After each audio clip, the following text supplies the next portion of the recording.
అందరికీ నమస్కారం. బీజేపీ దేశవ్యాప్తంగా కూడా పార్లమెంట్ ఎన్నికలకు సంబంధించి ప్రచార కార్యక్రమంలో చాలా ముందున్నాం. అభ్యర్థుల ఎంపిక కానీ, కార్యకర్తల సిద్ధం కానీ, లేక ప్రజల నుంచి స్పందన, బీజేపీ చాలా ఉత్సాహంగా ముందుకెళ్తూ ఉంది. దేశంలో ఇప్పుడు జరుగుతున్నటువంటి ఎన్నికలు ఎవరు ప్రధానమంత్రి కావాలో దేశ ప్రజలు ఇప్పటికే ఒక నిర్ణయానికి వచ్చారు.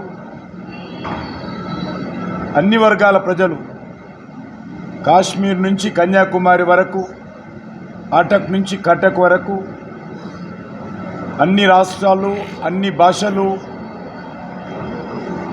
అన్ని వర్గాలు, అన్ని కులాలు కూడా ఈరోజు నరేంద్ర మోడీ గారు ప్రధానమంత్రి కావాలని నిర్ణయం తీసుకున్నారు.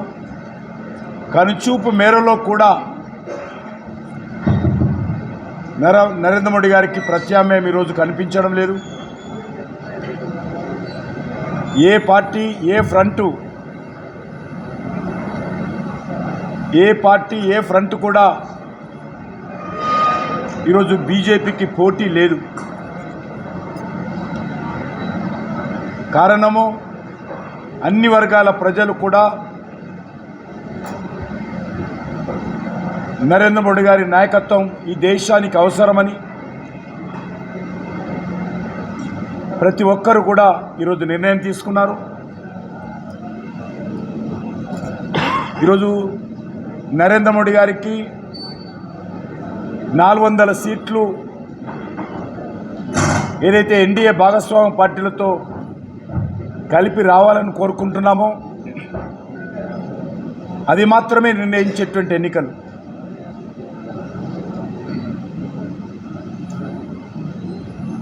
కాంగ్రెస్ పార్టీ వచ్చేటువంటి పార్లమెంట్ ఎన్నికల్లో మరింతగా ఉన్నటువంటి స్థానాలు కూడా కోల్పోయే అవకాశం ఉంది. 3 రాష్ట్రాల అధికారంలో ఉంది కాంగ్రెస్ పార్టీ. హిమాచల్ ప్రదేశ్లో ఉన్నటువంటి 4 సీట్లు బీజేపీ గెలవబోతూ ఉంది.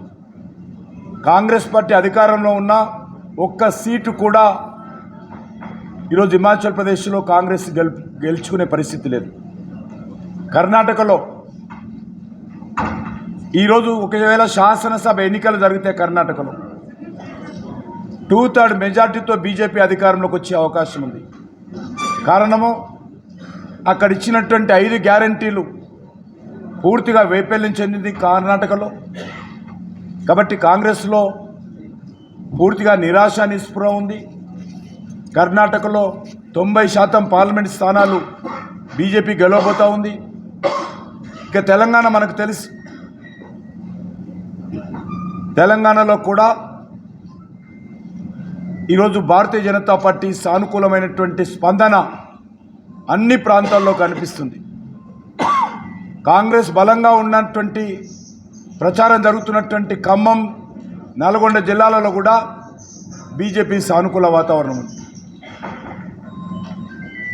ఎందుకంటే ఈ ఎన్నికలు ఢిల్లీకి సంబంధించిన ఎన్నికలు, ఈ ఎన్నికలు దేశానికి సంబంధించినటువంటి ఎన్నికలు, ఈ ఎన్నికలు దేశ సమగ్రతకు సంబంధించిన ఎన్నికలు, దేశ భవిష్యత్తుకు సంబంధించినటువంటి ఎన్నికలు. అంతేకాదు, ఈ రాష్ట్రంలో అధికారంలోకి వచ్చినటువంటి కాంగ్రెస్ పార్టీ ప్రభుత్వము పూర్తిగా ఏవైతే గ్యారంటీల పేరుతో కానీ, డిక్లరేషన్ పేరుతో కానీ, ఎన్నికల ప్రణాళిక పేరుతో కానీ ప్రజలకు ఇచ్చినటువంటి హామీలు ఏవి కూడా ఈరోజు అమలు చేసేటువంటి పరిస్థితి లేదు, అమలు చేసేటువంటి శక్తి లేదు. ఈరోజు ఇచ్చినటువంటి గ్యారంటీలు కానీ, లేక ఇంతకుముందు చెప్పినట్టు డిక్లరేషన్స్ కానీ, మేనిఫెస్టోలు కానీ ఏ రకంగా వాటిని అమలు చేస్తారు, ఏ రకంగా దానికి కావలసినటువంటి వనరులు సమకూర్చుకుంటారు, ఏ రకంగా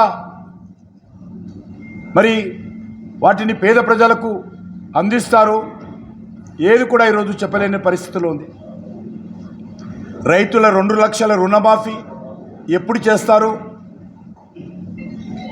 వాళ్ళకు దిశ దశ లేదు.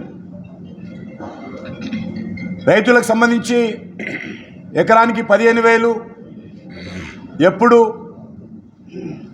పెద్ద క్వశ్చన్ మార్కు. ధాన్యానికి బోనస్ క్వశ్చన్ మార్కు. నిరుద్యోగ యువతకు, ఉద్యోగం లేనటువంటి నిరుద్యోగ యువతకు నిరుద్యోగ భృతి అతిగతి లేదు. రేషన్ కార్డులు దరఖాస్తులకే పరిమితమైనాయి. మహిళలకు 2,500 గాల్లో దీపం పెట్టి దేవుడా అంటున్నారు. ఈరోజు ఈ రకంగా అనేక అంశాలు, ప్రతి విద్యార్థికి 5 లక్షల రూపాయల గ్యారంటీ, అది లేదు. ఈరోజు ఈ రాష్ట్రంలో